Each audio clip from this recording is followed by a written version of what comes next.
कक्षा दशम के भैया बहन ध्यान से सुनिए।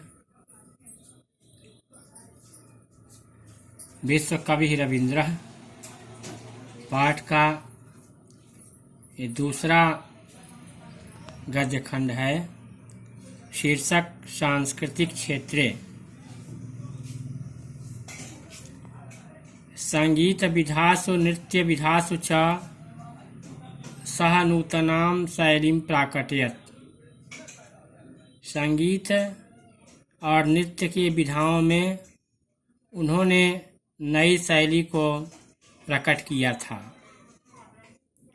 सा शैली रविंद्र संगीत नामना ख्यातिं लभते। वह शैली रविंद्र संगीत नाम से प्रसिद्धि को प्राप्त हुई एवं नृत्य विधासु परंपरागत शैलीं अनुसरता अनेन शिल्पिना नवीना नृत्य शैली आविष्कृता।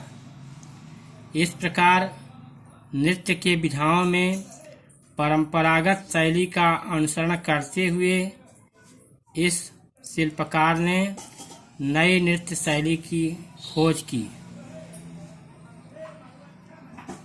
अन्य क्षेत्रेष्वपि शिक्षाविद रूपेण नवीनानां विचाराणां सूत्रपातो विहितः। अन्य क्षेत्रों में भी शिक्षाविद के रूप में नए विचारों का सूत्रपात किया। तेषां प्रयोगात्मक विचाराणां पूंजीभूतः निरुपम प्रसादः विश्वभारती रूपेण सुसज्जितः शिरस्कः राजते। उनके प्रयोगात्मक विचारों का एक स्वरूप अद्वितीय महल विश्वभारती के रूप में सुसज्जित और शीर्ष स्थान पर सुशोभित है। यत्र आश्रम शैल्याः नवीन शैल्याः साकं समन्वयो वर्तते। इसमें आश्रम शैली और नवीन शैली के साथ समन्वय है। दीनानां दलित वर्गाणां दशा सुधारक रूपेण असौ अस्माकं भारतीयानां पुरः प्रस्तुतो अभवत्। दीन और दलितों के दशा के सुधारक के रूप में यह हम सभी भारतीयों के सामने प्रस्तुत हुए हैं।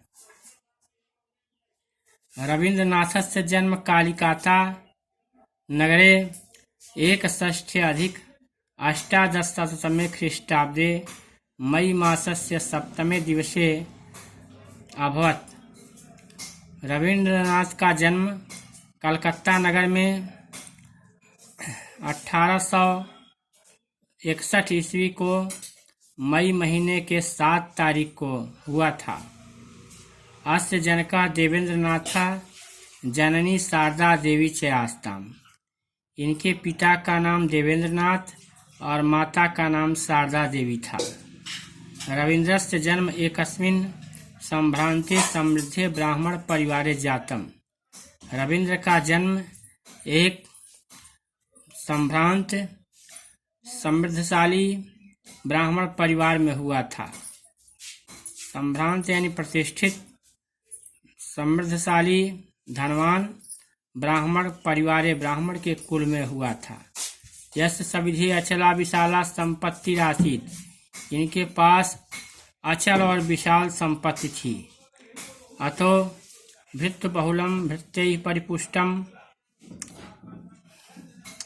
संरक्षितम जीवनम बंदी पूर्णम अनुभवत। अतः बहुत से नौकरों के होने के कारण, नौकरों के द्वारा रक्षित होने के कारण उनका जीवन बंदीपूर्ण, उन्हें अपने जीवन में बंदीपूर्ण का अनुभव होता था। यानी सेवकों के द्वारा सेवित होने के कारण, सुरक्षित होने के कारण वे अपने जीवन को बंदीपूर्ण मानते थे। अतः स्वच्छंद विचरणाय क्रीडनाय सुलभो अवकाशः न आसीत् तेन मनः खिन्नमेव आस्त। इस कारण से स्वच्छंदता पूर्ण घूमने के लिए, खेलने के लिए सुलभ अवसर नहीं मिलता था, जिसके कारण उनका मन बहुत ही दुखित रहता था। वैभवशाली भवनस्य पृष्ठभागे एकः कमनीयं सरः आसीत्। वैभवशाली भवन के पिछले भाग में एक सुंदर सरोवर था। यस्य दक्षिण तटे नारिकेल तरुणाम पक्तिम राजते, जिसके दाहिने तट पर नारियल की पक्ति सुशोभित हो रही थी। पूर्वस्मिन् तटे जटिल तपस्वी एवं महान जीर्णः पुरातनः एकः वटवृक्षो अनेक शाखा संपन्नो अंतरिक्षम परिमातुम इव समुद्रतः आसीत्। जिस सरोवर के पूर्वी तट पर जटिल तपस्वी की तरह महान अत्यंत ही पुराना एक बरगद का वृक्ष, जिसकी अनेक शाखाएं थी, ऐसा लगता था मानो वो आकाश को नापने के लिए तैयार थे। आज इतना ही। इसे पढ़कर इसका अर्थ हिंदी में लगाएंगे। धन्यवाद।